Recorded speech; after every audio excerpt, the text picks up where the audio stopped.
Hello everyone, welcome back. This is the squash patch. This is summer squash. There is 1,000 yellow crookneck squash, and there is 1,000 zucchini. And right here is where it changes. That row down, those 3 long rows are yellow squash, those are zucchini. And they're growing, they look good. We should start picking off of these things in 2 to 3 weeks probably. And then we will pick a lot of squash off of them. Squash is one of them things you have to pick every day. That 2-acre bottom there is that zucchini almost looks like watermelon plants. Sorry, you can see how they look. They got a good color to them. They're really growing.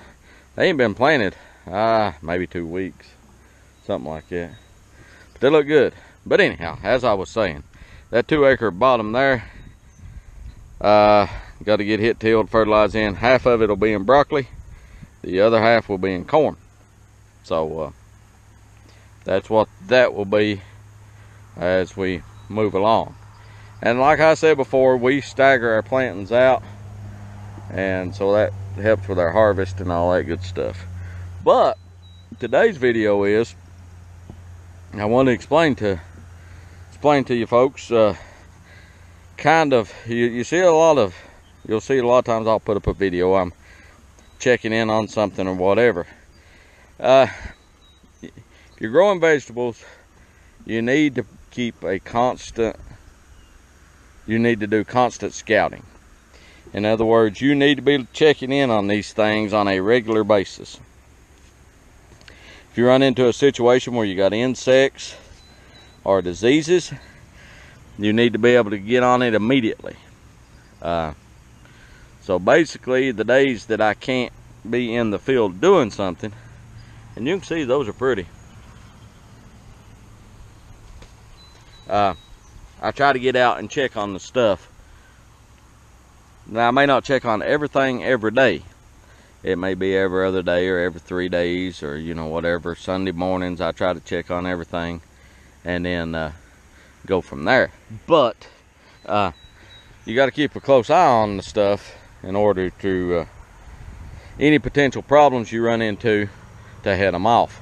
Now, once you get the plants start getting closer to harvest, you need to keep a constant eye on them, because like with this squash, once it starts getting ready, if it's ready to harvest today, it will be no good tomorrow. It'll be too big, we won't be able to use it. So that's kind of where we're at on that. But I wanted to explain to you why we're in the field as much as we are, even though we may not be working. A lot of people say, well, you can't be working in the field this evening. Why don't you take off and go fishing or whatever? Well, in order to produce a good product, a good quality product, you know, it's important that you keep an eye on the plants. One of the big issues that a lot of beginning vegetable farmers run into is they don't put in the time, basically. You know, there's probably altogether, just not counting labor, just in fertilized, plastic drip, seed, not counting spray, there's probably close to $600 laying here in this ½ acre. Okay, now if there's $600 laying down here, I'm going to check on it, make sure nothing happens to it. And that's kind of the way I approach it. But a lot of beginning farmers don't understand that the time requirement it takes. And you know, from time of ground prep right on through harvest to closing the fields out with cover crops or whatever, it takes a lot of time. This up here definitely needs some ground prep done to it. The ground has been wet. What we try to do on these open fields is, you know, we try to till them all in the spring early, and we will try to maintain tillage on them until we go into production with them. The problem is I don't want those weeds to get too big. So tomorrow, if I don't get, depending on what I have going on tomorrow, I've got to spray in the morning, and got to spray in the morning. We may do some transplanting tomorrow as well. But depending, we may I may run in here and run either the disc cars over it or 9-tooth it. Probably the disc cars, because I want to chop this stuff. And it's drying. It's almost dry enough to work if it doesn't rain tonight. By tomorrow evening it will. May go ahead and put the fertilizer to it, and may even pull plastic or even plant corn. Getting real late on corn. I've got this section to plant, and I've got a about another acre up at the Horton property to plant. So I've got to get, and I've got about 2 weeks to get that done.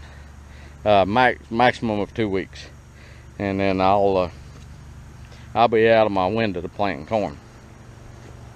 Now, might get lucky and go a little longer, but you know, I'm gonna try to plant this as quickly as possible. Now, the weather forecast has changed once again. We're back into a higher percentage of rain, so the hay may have to wait till next week as well. Next week will be the first week in July, so we'll try to get with it. But you can see I've got to get this cleaned back up. I may just try to run the disc cars over it, chop it up, and then chop it really good, and then we can broadcast fertilizer, and then I'll put it in with a 9-tooth. Another issue we run into when it's wet is killing these weeds with tillage. You know, it's hard to kill them, but we'll give it a shot. But that's almost dry enough to work. Parts of it are up there, I can see, but that's our squash. We planted the seeds there. Those weren't transplants, those were just seeds. Direct seeded into the plastic. And that works out pretty good for us on some stuff. So that's the way we do it. Hopefully we'll get a couple of 100 bushel of squash out of there. That's the goal anyhow. But anyhow, if you like what we're doing, I hope that explains why some of the videos, you know, why we do some of the videos, why we do some of the things we do, which is more important to me, trying to explain what we do versus, you know, making a good video. But I hope that explains. And if you like what we're doing, please subscribe to us. If you have subscribed to us, we thank you. Thanks for watching. Thanks for the comments. See a video you want to comment on, comment, let us know what you think. And we will see you guys tomorrow. We'll be into something. Have a good night.